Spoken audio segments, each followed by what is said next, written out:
Hey everyone, this is John Adams from Crosswave Media, and today I'm going to teach you a little bit about font pairings.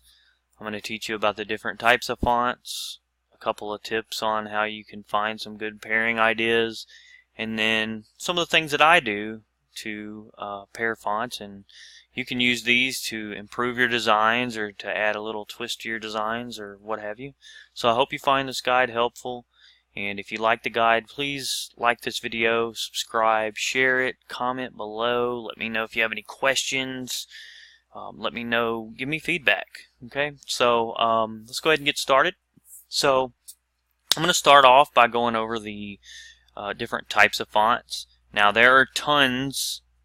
Okay, if we go to fontsquirrel.com, on the right hand side of the screen, if you scroll down a little bit, you can actually see that there are tons of classifications, tags, different styles of fonts. Okay, and then you can filter it. I mean, there's just so many different options. But I'm going to try to, make this a little bit more simple, just to make it easy.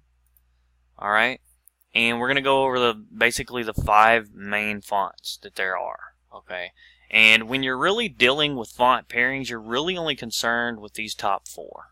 Okay, so you have serif fonts, sans serif fonts, script fonts, decorative fonts, and decorative can also be known as display fonts, depending on who you're talking to or how they classify them.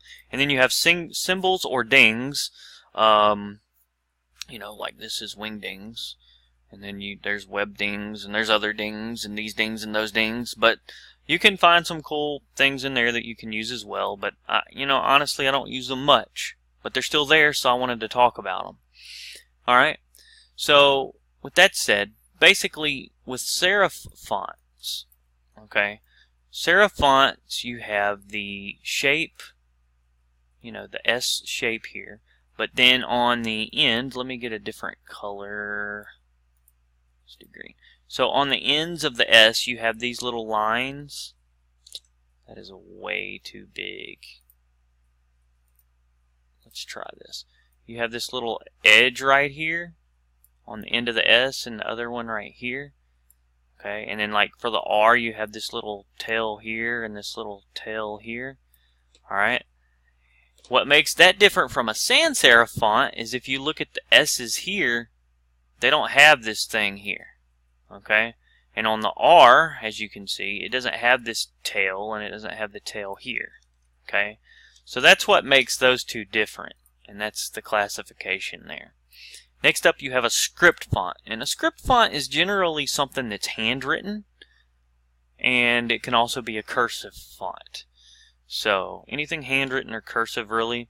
Then decorative or display is just a random, it's obviously, it could be handwritten, but, when you're looking at it, you're thinking, no, it's not handwritten. It's probably something that's really, somebody decorated, somebody created, and it's big, it's different, and we'll go over some more of those, okay? And then your dings or symbols as well, it's symbols.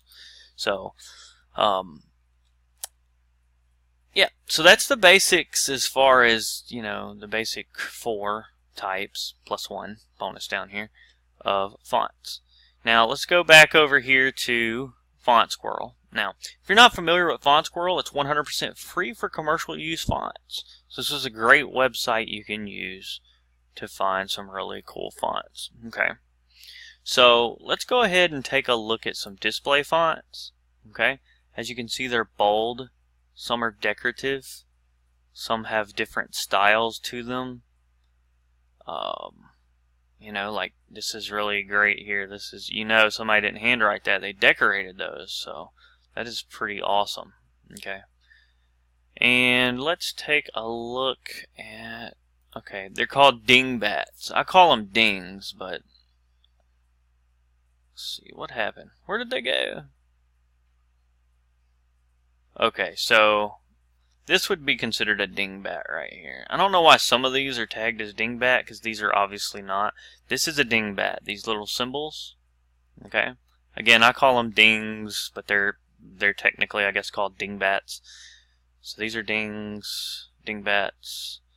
Alright, so you can find those if you like them. But anywho, so let's go back to Adobe Illustrator. In order to pair fonts, you basically want to pick two different font styles and pair them together. Or you want to pick two different styles from the same font family and pair them together. So for example, this is Verdana, okay? But I have different styles: regular, italic, bold, and bold italic.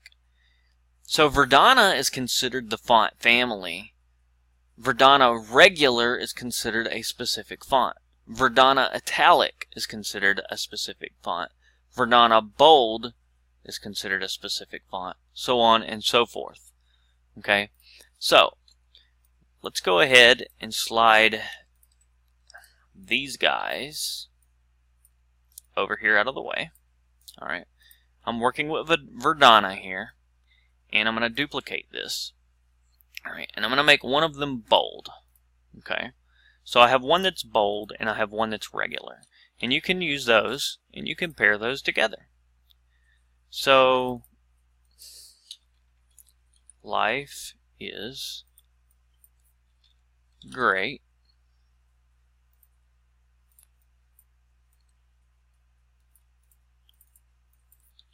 when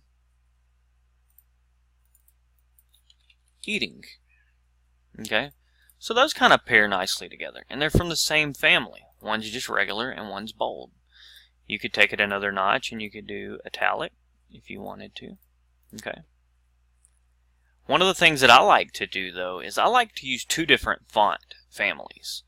So, I'm using Verdana at the moment, but what I want to do is mix in like a script font like this.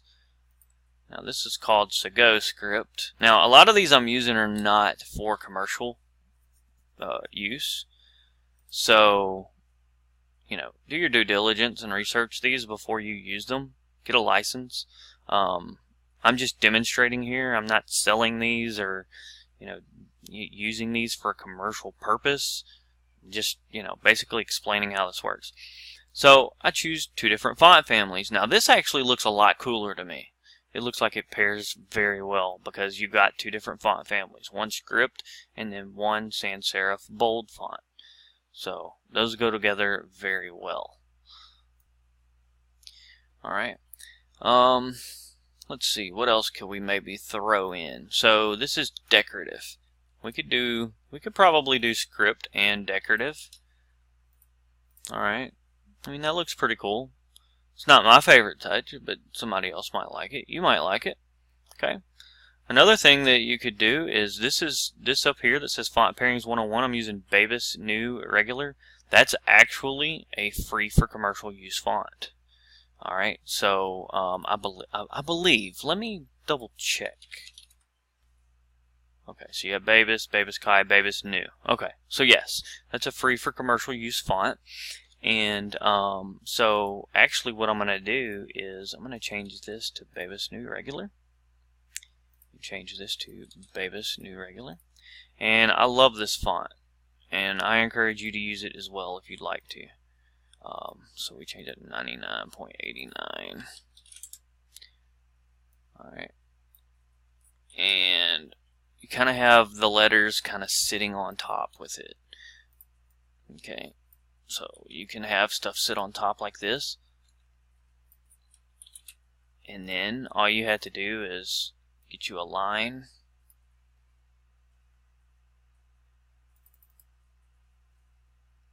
Let's make it black like the font. And what we're doing is duplicating this.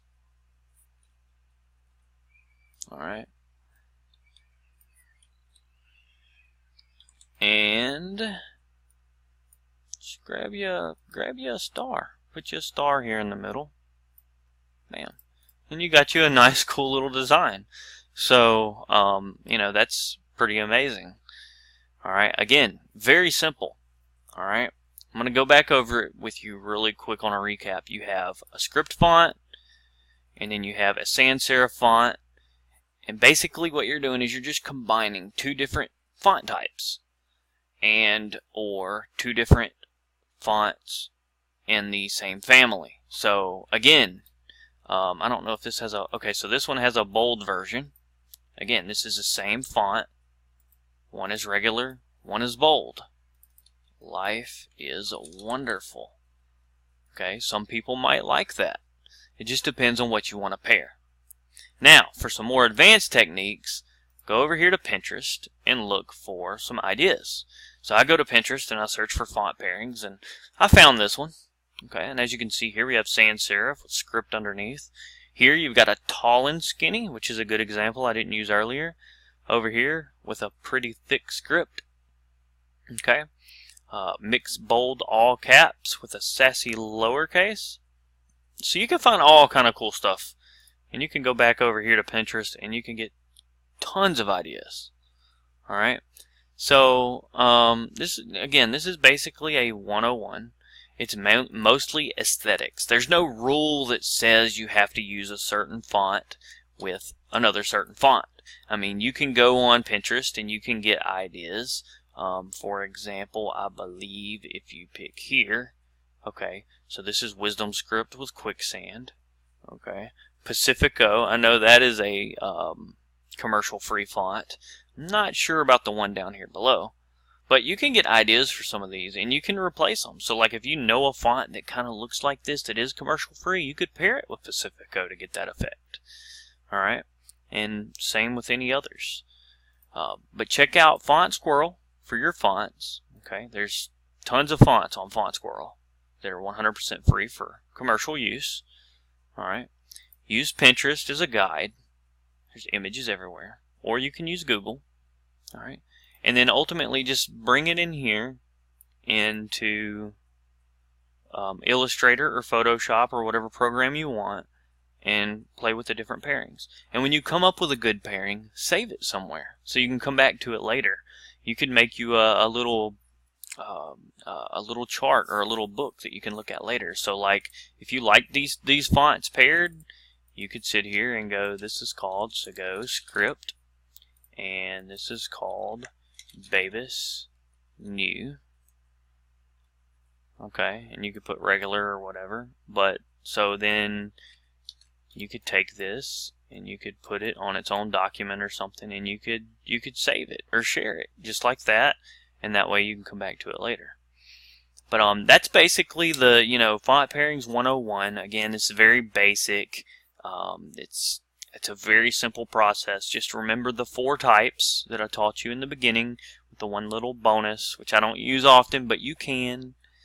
Alright, and you can get fonts that are decorative. You can get fonts that are like paint splattered or grungy or rustic looking or vintage looking. You can get fonts that are outlines, shadowy, whatever. Just try them out. It's all about aesthetics, so if you like the way it looks, then chances are it's probably going to look good on whatever you're designing. Whether it's a banner, an ad, a t-shirt, a piece of a hat, a merch, a logo, whatever. So, yeah. So that's the basics. Leave me a comment below with any questions you have, and I will answer those as quickly as I can. If you like the video, please subscribe. Give me a thumbs up, because that's going to tell me, hey, these people appreciate what I'm doing, and it's going to encourage me to make more videos to teach you more, offer you more free design lessons, and all that good stuff. So, again, this is John with Crosswave Media. I appreciate you watching. Thank you. Good luck with your designs, and have a wonderful day.